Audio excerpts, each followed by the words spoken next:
Angie with Five Rivers Metro Parks. Thanks for joining us for Virtual Bike Month. This is our first live skill series presented by Miami Valley Regional Planning Commission. I'm here today with Randy, who's going to walk us through how to fix a flat tire. Be sure to ask your questions as we go along, and I'll be yelling them out to Randy for him to answer you so you can learn with him. Here you are, Rand. All right, thanks, Ann. Welcome back to my backyard for some more bike maintenance. Got my bike back here again, and as you can see, I have a flat tire, which is a huge bummer.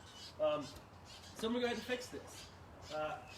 I need to get the rear wheel off first. That's where my flat tire is. Easy to do is to shift to the smallest cog in the back. So I'm going to go ahead and shift a couple times.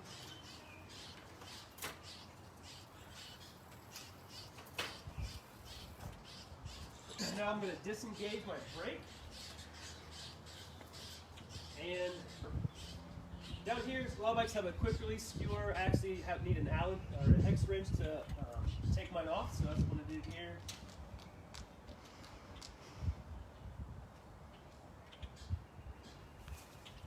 And take that guy out of the frame. And just lean this here for now.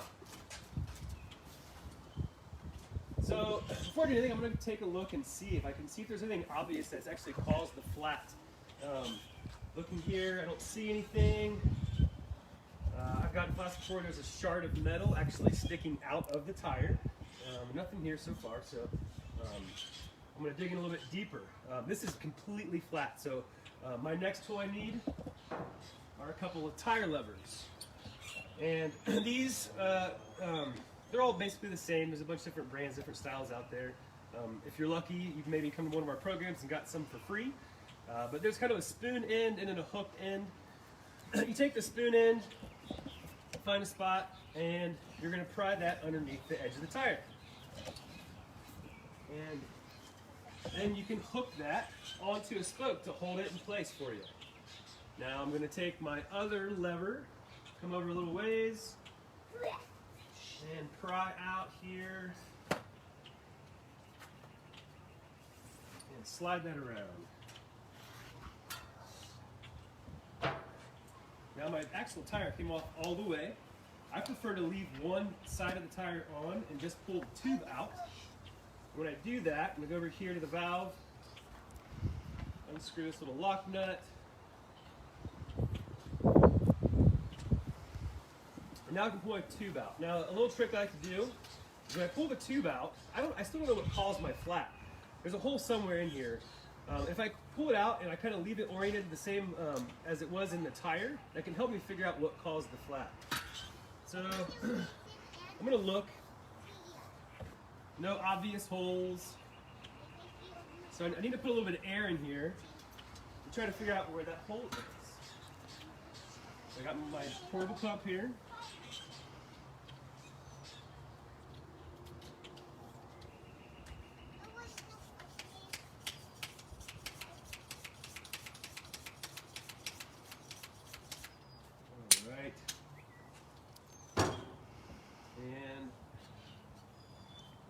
Hear it. Oh, I found the hole. Tiny little hole, little pinhole right here. So I know that's where the hole is. So I'm going to now go over to my tire. It's still lined up the way it was with the valve hole here. And I'm going to look at my tire and see if there's anything in that tire that caused that flat. We've got Rachel Nagel from Cleveland Metro Parks watching and thanking you for the good tips, Randy. Nothing obvious, so whatever caused that puncture must have pulled out already. I tell a story every time I teach how to fix a flat. I've actually got a flat 3 times in a row in the exact same spot, and it was because I had a small little wire that went through the tread, and I thought I got it. Put a new tube in, got back on the road, and I got a flat like 10 minutes later. Put a new tube in, I did it 3 times literally before I figured out it was such a small shard of metal, so you really want to take your time. I've seen people teach how to fix a flat tire. They will tell you to take your hand and run it on the inside of the tire. You can imagine if you're running your hand on the inside of that tire, whatever caused the hole in the tube could cause a hole in your finger. So just be mindful and careful. It could be a shard of glass, it could be a little wire or screw, a nail. So kind of you want to feel and look and kind of be careful and be mindful of that. So, mine seems to be pretty good. Margaret's asking a question, Randy. Do you have to do anything to the rim tape? To the rim tape. Well, there's rim tape in the rim, yes. Typically, depending on what kind of flat you get, if it's the kind of flat that I have here, just a small puncture, I'm not going to worry about the rim tape. It's not causing any issues. If though, when you take your inner tube off, if you notice that it's on the inside of the tube, the puncture, it could be caused by the rim tape. So the rim tape on the inside might have moved out of the way, might be worn out, might be gone completely or missing. So it's something that you want to check out and take a look at. Like I said, for my flat here, it's no problem. So I am going to go ahead and I'm going to patch this tube. That one's for you, Brent. So I lost my hole.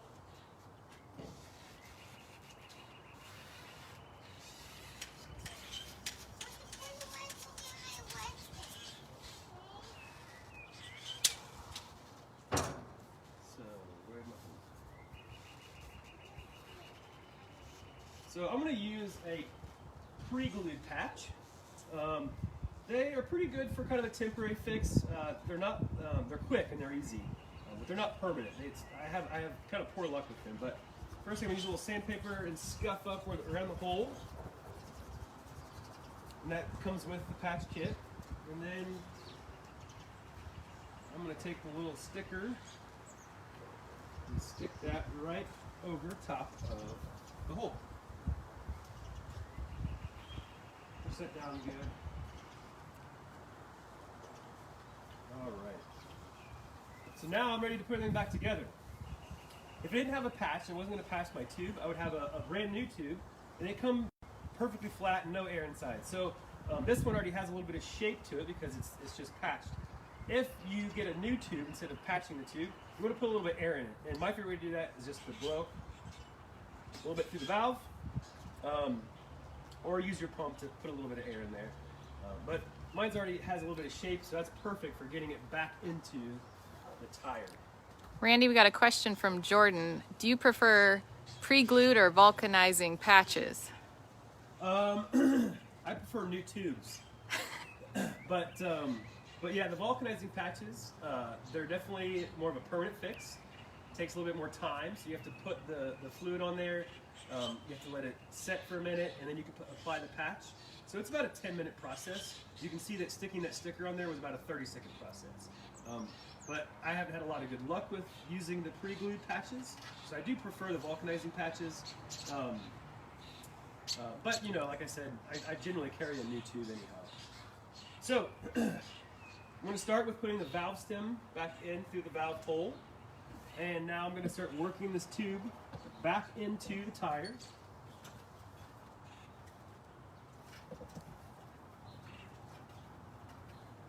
And now working the tire back onto the rim.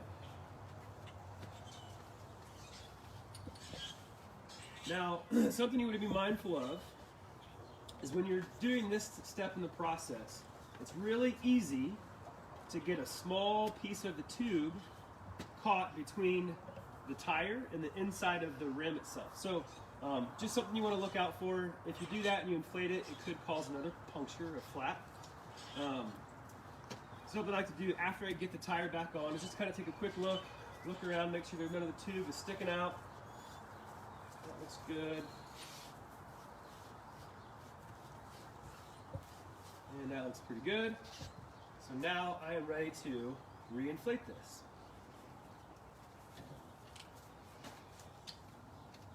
Now, I generally carry a mini pump on rides, and you can imagine it takes a while to inflate this tire all the way back up to about 60 psi. So, for the sake of you and I and my patience, and I'm going to use a foot pump.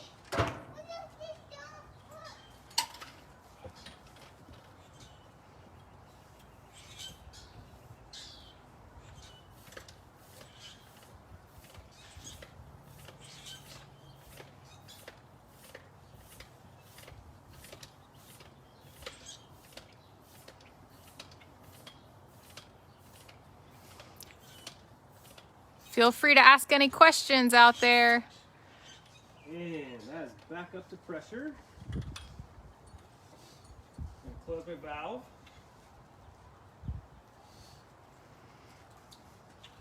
This little lock nut that's on there, a lot of people don't use them, they're not necessary. I like them because it helps keep the valve system nice and straight. Got that on there, ready to put it back in the bike.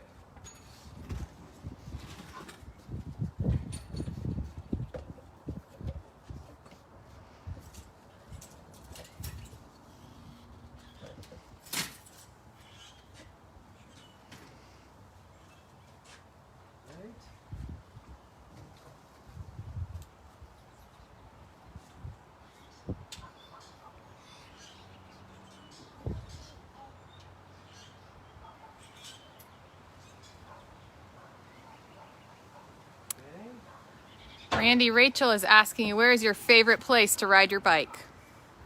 Oh, my favorite place to ride my bike? Well, I'm a mountain biker. So I like our, as far as mountain biking area, Mamba, which I don't ride this bike there, I ride my mountain bike there. That's my favorite place to bike. Let's see, so I tighten my quick release back, re-engage my brake. My chain actually fell off in the process, which is not a big deal. Gonna go ahead and pedal forward.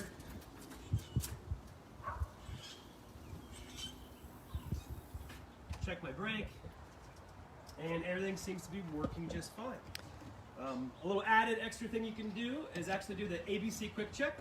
So, just like you may have seen Jordan in some of our other videos, checking out, make sure all the brakes are working, the shifting's working, and then you're ready to go. So that is a quick, easy way to fix a flat. Randy, we've got another question out there. What are the top 5 things you carry for repair when you're out on your bike? Oh, top 5 things. So let's see, I got a bunch of toys back here. For flats, you really need either a new tube or a patch kit or both. Some tire levers. Some way to re-inflate after you get a flat. So either a mini pump like this, or I actually have a CO2 inflator as well. There's a ton of options out there. This one's super small. I like to carry a multi-tool that's got a bunch of different sizes of hex wrenches, so all the common sizes that you're going to need to work on your bike. This one also has a chain tool on it as well, so you can work on your chain. Let's see, how many is that? 4? 4 things? So, this is my little bag of goodies that I like to carry in my, this is actually my kit that I carry. And this has all kinds of stuff in it. This is like over the top, like an extra chain link, some extra bolts, some zip ties, a little roll of duct tape. And this I can fix just about anything that breaks on my bike. Great question, thanks. and Jimmy says, great tips. Thanks, Randy. He's proud of you.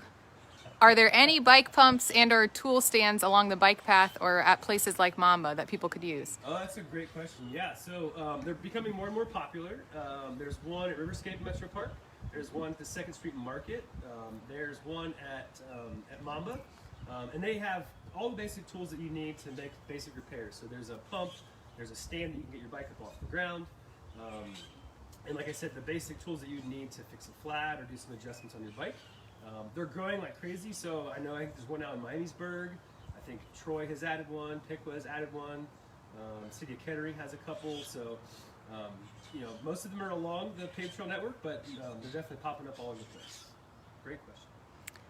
Are there any other questions out there for Randy about changing a flat?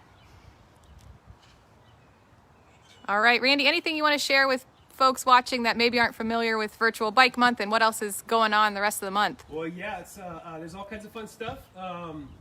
We got more videos and things coming out this week. There's also a new bingo challenge every single week of our bike month.